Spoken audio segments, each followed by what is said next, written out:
prior to starting the elimination diet, you need 2 weeks to really get ready. So when you hand someone the packet of information, right then you talk about when they should start. Now, the worst time to start an elimination diet, in my opinion, is between Thanksgiving and Christmas. Can you imagine? That would be like torture. Walking away from all of that holiday food and all the parties. I mean, that's not nice to someone who's never eaten this way before. So you really talk to them like, any upcoming vacations? Okay, the cruise. Okay, well, you don't want to do it. You do not want to do the elimination diet during the cruise. You'll probably fail. So how about the day after the cruise, or how about the week after? A really good time to do the elimination diet is in January. January is when most people are dieting, so you've got a cadre of support around you. You know, you don't have someone that's walking by your desk and throwing a candy bar on it or something like that. So really negotiating when they're going to do it's important, and giving them time. Some of my patients think they're going to go home and start it the next day. They've got families, they're busy. I'm like, no, that won't happen. They need to have time to decrease their caffeine, time to clean out their cupboards, time to get rid of tempting foods. And my rule in my house is no tempting food in the house. I mean, we go out and we cheat sometimes, but we try not to have it in the house because that's just a slam dunk. We're going to cheat and eat the wrong thing. I've personally been trying to eat perfectly for about 30 years, and I have not attained it. So I eat right about 90% of the time, and it really frustrates me that I'm not perfect yet in my eating. And I tell patients that because a lot of us are black and white, but when it comes to food, food's just different. Food isn't like if if you quit eating, you'll die. Like with cigarettes, you quit smoking, that's huge, but you won't die. Food is something you have to negotiate and manage, and you go to all these social functions where it's right in front of you. So food's a little bit different. And learning the art of moderation, and then learning to walk away from those tempting foods or foods that aren't good for you, foods that don't make you feel good, that can be a lifelong process. So I kind of talk about that a little bit, because what I'm going to ask them to do in the elimination diet is I'm going to ask them to be perfect, but I'm not asking that for life. And that's, I think, important, because you don't want to set someone up to fail. So in your excitement and your exuberance, and you want to get them better, you want to set these standards that they can't meet. But they really do need to be perfect if they're going to see results. We really want to decrease that IgG complex burden in the body. So that's where that negotiation process comes in. So cooking extra chicken, sweet potatoes, rice. I usually have a vat of it in my fridge. Decreasing coffee slowly, reading your labels. Snacking is really important. Always having snacks on hand, never being hungry, never having low blood sugars. So unstocking your kitchen, eating out comfortably, that's pretty hard. A lot of times you can get a salad and you can put oil on the side, but it's probably not a cold pressed oil. It's probably not a good oil. I think eating out is pretty tough on an elimination diet. Hidden foods, really reading that label, looking for calcium caseinate, a lot of things that are in there. Cross-contamination. A lot of people with gluten sensitivity have to be really careful of cross-contamination, and they'll get really sick in restaurants that promise them that it's a gluten-free kitchen, and it's actually not. So watching for that. Common questions are, fruits that you can eat, the caffeine, and when you're in this process, you're negotiating with your patient and you're seeing what they're capable of. In your mind, you're thinking, is this a patient who needs FODMAP, 6-food elimination, or is this comprehensive elimination diet? Most of the time for me, in my functional medicine clinic, it's comprehensive elimination diet, unless I have a teenager or a child. And it's so hard for them. Normally by then, we're just brokering the deal. So emotions are really big. Food is very important to a lot of people. And discussing the barriers. Is the barrier going to be that one of your family members sets down a pizza right in front of you, tries to tempt you to eat it? That happens. I've seen that a lot with different patients. They get sabotaged by their family. Tools and support. Do you have the support that you need to do this? And then you're going to need probably 3 weeks for the diet, but then the reintroduction process is going to take 2 to 3 weeks too. So practical information, the foods to include, exclude page is excellent. Your kitchen needs to be prepared with all of the wrong food out of it. educating your patients on hidden sources of allergens. If you have an emaciated, skeletal-looking type patient in your office, it's not the right patient for the elimination diet. Children, you want to be super careful. If you're going to eliminate gluten, you want to think about B vitamins. If you're going to eliminate dairy, you want to think about calcium. And a pregnant or lactating woman, I would not put on an elimination diet. One thing that I see with a lot of pregnant women in the American culture is they think juice is good, so they're drinking big old gallon jugs of juice, and that's where they're putting on their extra 20 pounds in their pregnancy. And then individuals with eating disorders, trying to spot those is really important. So this, again, is an excellent sheet, hidden foods. In milk, the casein, the caseinate, in eggs, really looking at the labels. And I try to tell my patients, I just want you to eat real. I want you to eat an avocado. I want you to eat an orange. I want you to eat some broccoli. Again, less than 5 ingredients, as real as possible. Looking for wheat grain, food starch, flour, eggs, corn. And then how to make substitutions using the different milks that are available. There's macadamia milk now. It's excellent. Really great for a coffee creamer.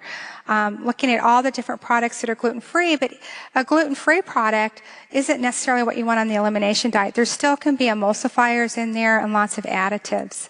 So again, really going towards very simple is what I like to have my patients do. So for soda, you could do seltzer and juice. For hamburger, you could do a turkey burger. And the elimination diet in your toolbox gives you all the recipes as well as ideas. And I usually use that.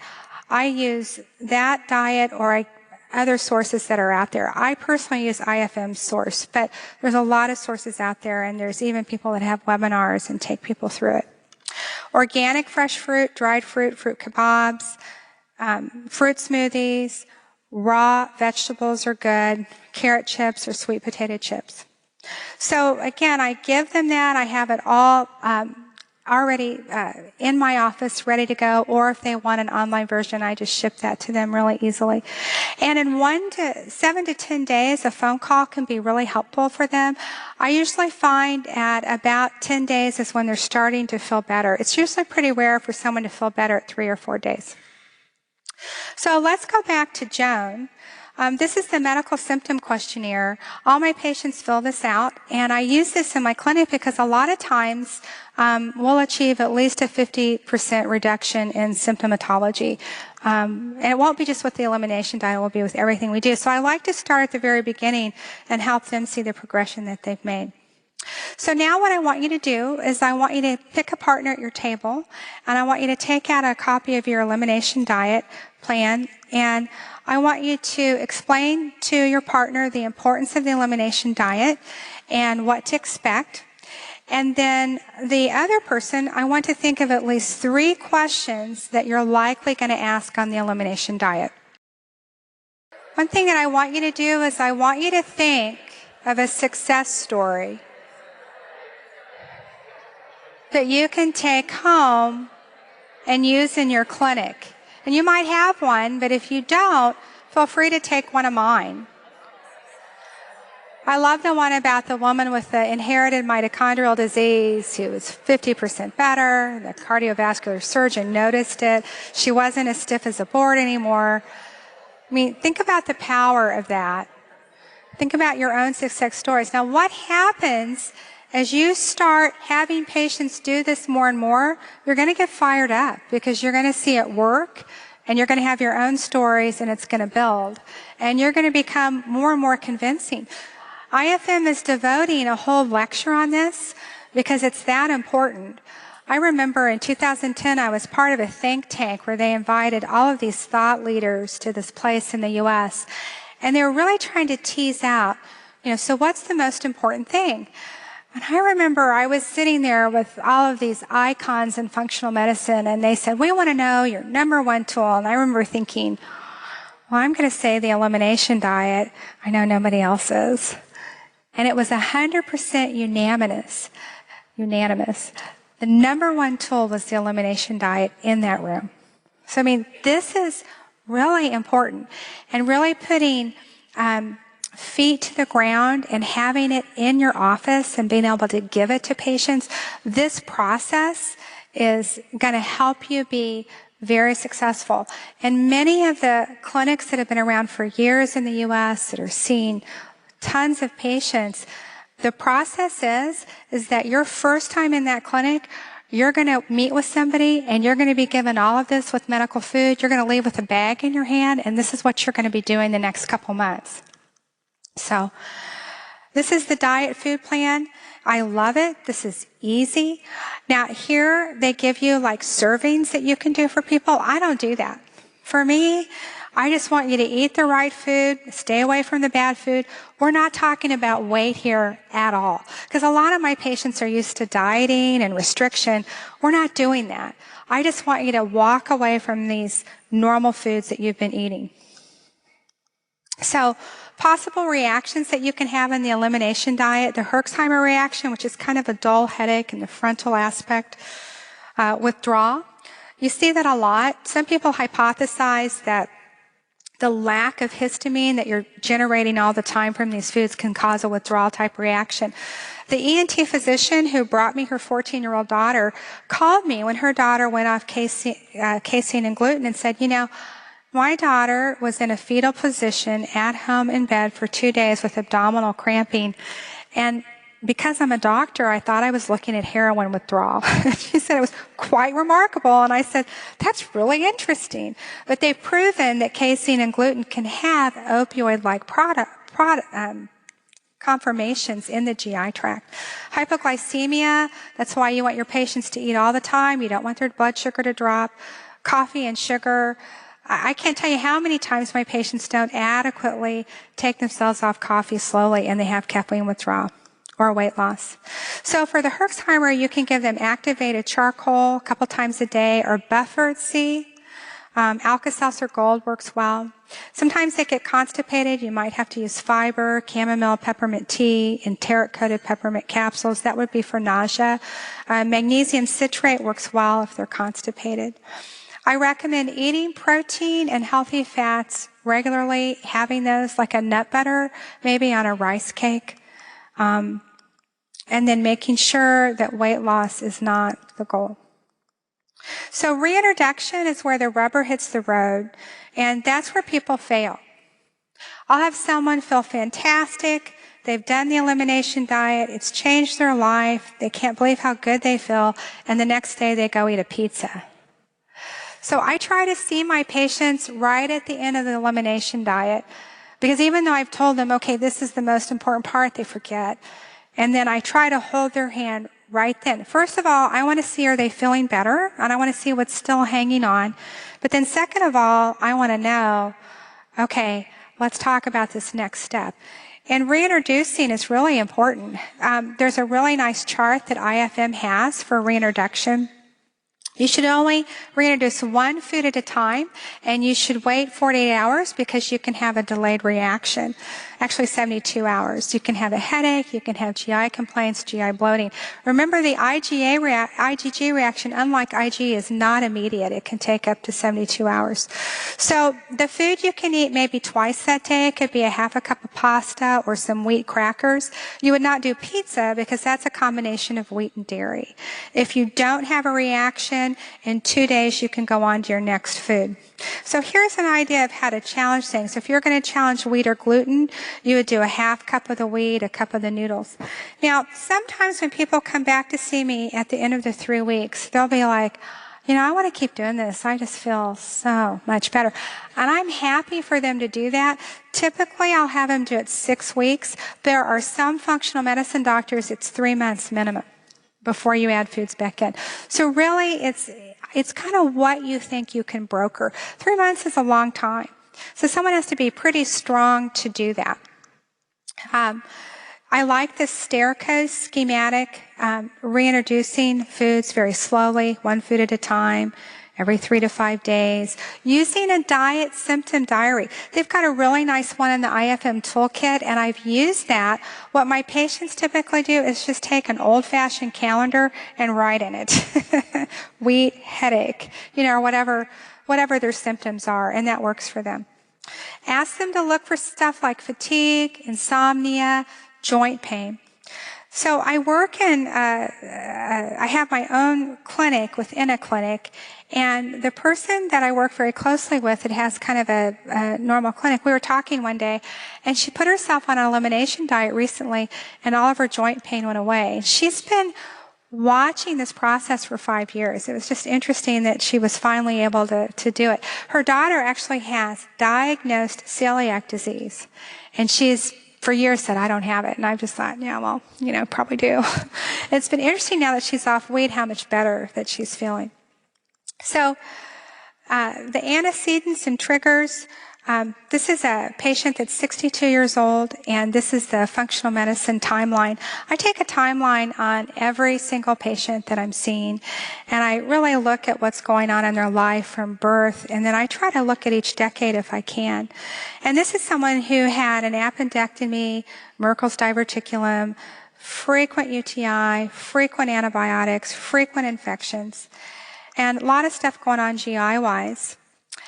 And her anthropometrics were that her BMI, she was overweight. She had ridges on her fingernails, brittle nails, abdominal obesity, multiple scars in her abdomen, 7 amalgams, pale conjunctiva. Her diet was not good. It was a lot of white, simple carbohydrates, a lot of sugars, not a lot of fruits and vegetables. And we populated the matrix here. You can see that her sleep was poor. She was trying to be healthy, but eating a lot of fast food. Had a lot of stress in her diet. Her protein looked pretty good. She had a very high omega-6 intake, which Dr. Roundtree talked about today. Most people do. They have a high trans fatty acid intake. Her fasting insulin was 19. Her hemoglobin A1C was 6. Triglycerides were really elevated. She had a little bit of AST, ALT elevation. Low in ferritin. So there you're kind of thinking about iron absorption, what's going on with the gut villi. RBC mag was a little bit low. Vitamin D was 29. Her methylmalonic acid was 207. High lipid peroxides.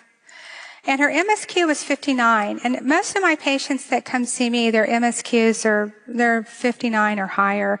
I think my all-time high is like 130.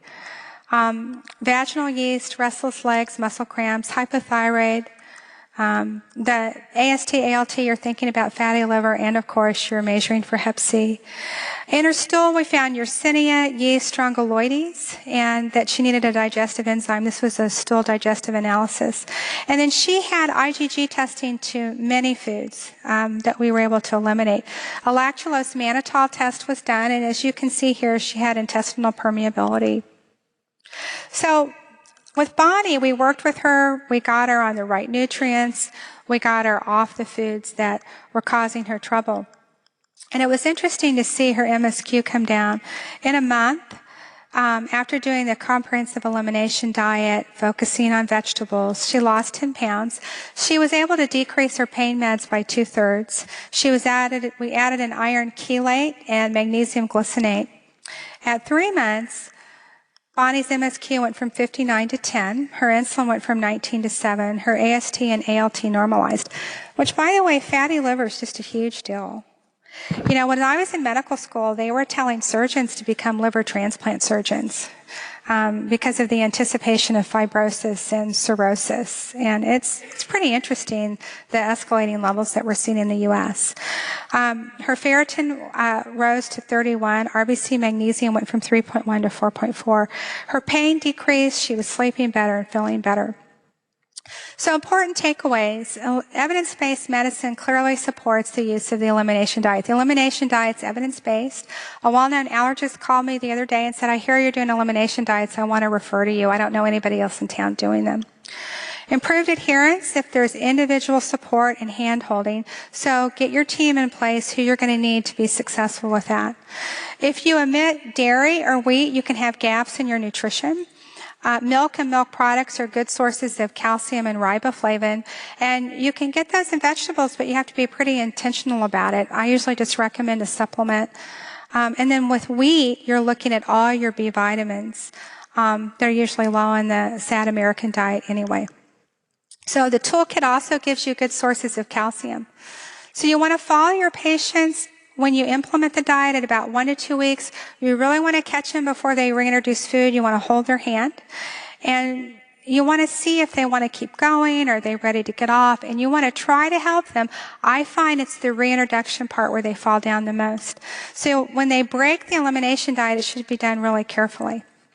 And the final thing I'd like to say is that the elimination diet is free. And that's my favorite thing about it, is most of my patients that come to me are managing dollars, and they have so much money to spend.